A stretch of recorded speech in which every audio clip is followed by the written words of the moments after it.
Pretty good. That was really good. Now I'm even more nervous than I was earlier. I don't have any Bible verses to quote, but hopefully my love for Miguel shines through in this speech. Fornication.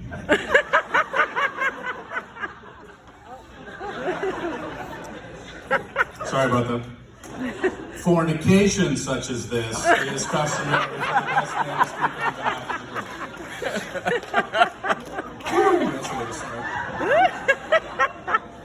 There comes a time in every man's life when they meet their one true love, their soulmate, the person that's going to know and love them for the rest of their life. For Miguel, that moment came in August 2001 when he met me. For those of you that don't know me, my name is Brian. I'm Miguel's best man. His words, not mine. Some of you may ask, is he really the best man? Well, it's not really for me to say, but yes. On behalf of the bride and groom, I'd like to thank everyone for coming out tonight. This is quite the undertaking. I cannot thank you enough for sharing this moment with these two and myself. I feel like I've basically given birth to this wedding with them. When Miguel asked me to be his best man, I jumped at the chance. I quickly searched online for some guidance on how to prepare a good best man's toast. After 2-ish hours, found a ton of really good stuff. Then I realized what site I was on. I deleted my browser history and began looking for best man speeches. When I sat down with a couple to set a few ground rules for this toast, they were kind enough to only limit me to 3. First one was no mention of previous relationships. That shortened this speech by about 5 seconds. No booze before the toast, and no mentioning the baby. So we'll do that.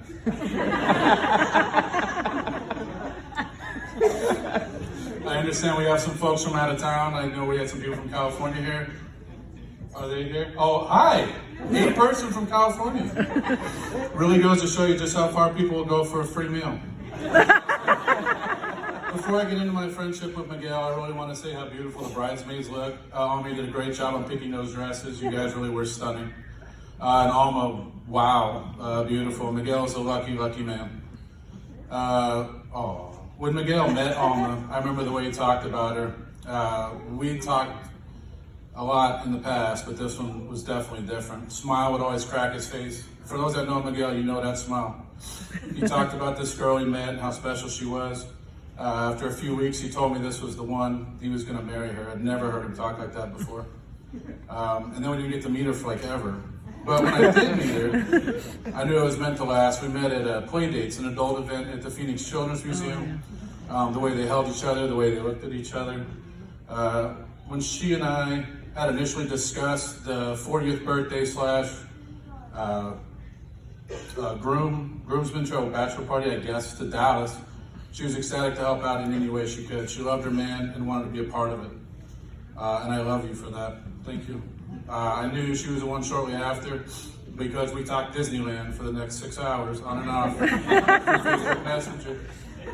She's beautiful, smart, and funny, and a Disney lover. Her only flaw really is her taste in men. Mama, you make my boy happy in a way I never could.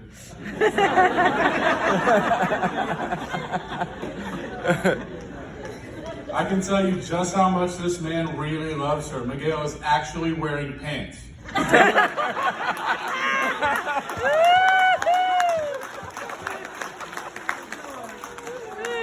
I'm surprised the wedding invite didn't say, Miguel's wearing pants, also a wedding. They are the only couple I've ever met that picked out a wedding venue and a date before actually getting engaged. But they do their own thing on their own timeline, and I hope that never changes. Miguel and I go way back. As I mentioned, we met when I started at the rec site in 2001. We weren't friends right away. We worked different shifts, had different interests, etc. But when I went to nights, we were best buds from get-go. From Loveline with Dr. Drew to Sedano, we were virtually inseparable, mostly because he could get reception in there and I couldn't. And he had a headphone splitter, so I stayed with him as long as I could. When I lost my driver's license in 2003, I'm not talking about that too much, Miguel would go out of his way to pick me up for work every day. Sometimes, a lot of times, we would take a small detour in pregame before work. If that's a surprise, you got a lot. Oh, you're going to run a lot tonight. I was introduced to Flaming Dr. Peppers and MMM karaoke. I'll get into more detail, but when Miguel was really getting into his thing, I was headed to Bible study and reading scripture. This wasn't my scene, whatever he was doing. In 2017, Miguel and I went to Cancun. That was, I'd say memorable, but the tequila would say differently. I can tell you that traveling with a guy that looks the part is hilarious. Every time we go to a restaurant or interact with a local, they'd always look at Miguel as a pseudo-translator. Joke's on them, dude doesn't speak a damn lick of Spanish. The awkwardness was priceless. On a more serious note, I want to speak to the character of this man. I'm willing to bet you guys only know a small bit of this story, if at all, and there might be only 2 of us in here that actually know it.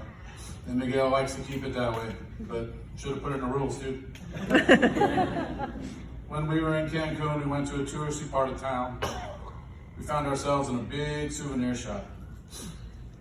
I pick out a couple of things for family and friends. Miguel whips out this folded piece of paper. On a full 8.5 by 11 sheet was a full page of names and sizes.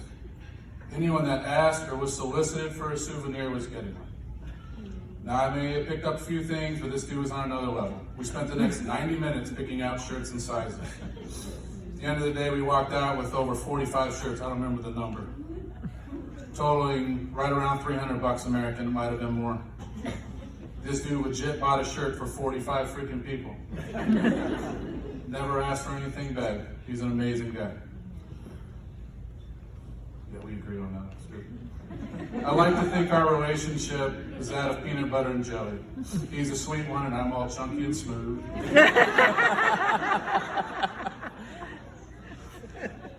Before I wrap up, I'd like to speak on behalf of some people that couldn't make it but wanted to express their wishes to the happy couple. Is this just these 2? Yes.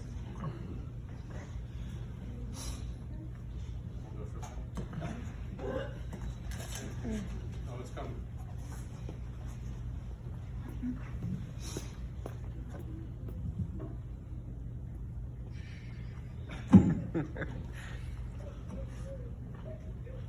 Miguel, sorry we couldn't make it. We love all the support you've given us throughout the years. We will miss you. Hugs and kisses, the girls from Alaskan Bush Company. You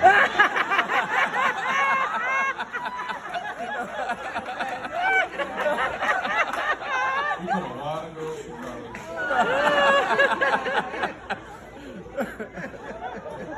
I put a lot of girls through college. That was a long time ago, Alma. Long time ago. Nah, to be fair, Miguel's been a super big dude since. It's kind of a drag, but I understand. This one's to Alma. Apologies, we couldn't all be there today. Good luck with Miguel. We found him to be useless in most positions, but wishing you all the best for tonight. Sorry, I'm hating high school varsity football. Very rude, these people. You could have just come here and said it yourselves. Disgusting. I'll finish with this story. Jeez. Miguel used to dog sit and house it for me when me and my ex would go on vacation from time to time. In exchange, he was welcome to our bar and liquor cabinet. One time, you know where I'm going? One time, Miguel got into her pumpkin spice liqueur, finishing the bottle over the weekend. When we got back, Miguel and I exchanged pleasantries and he drove off. Before I even got in the house, I could hear the irritation coming from inside. She found the empty bottle in the trash. This dude couldn't even hide the evidence. He had to put it on top of the trash so she could find the right one. I got 2 seconds apiece. So she finds this empty bottle, she pulls it out, shakes at me and said, "That's it, this is ridiculous, it's him or me." 3 months later, I got divorced. So a toast to the 2 most important people in the room tonight. Our bartenders. To our second most important people, our lovely couple.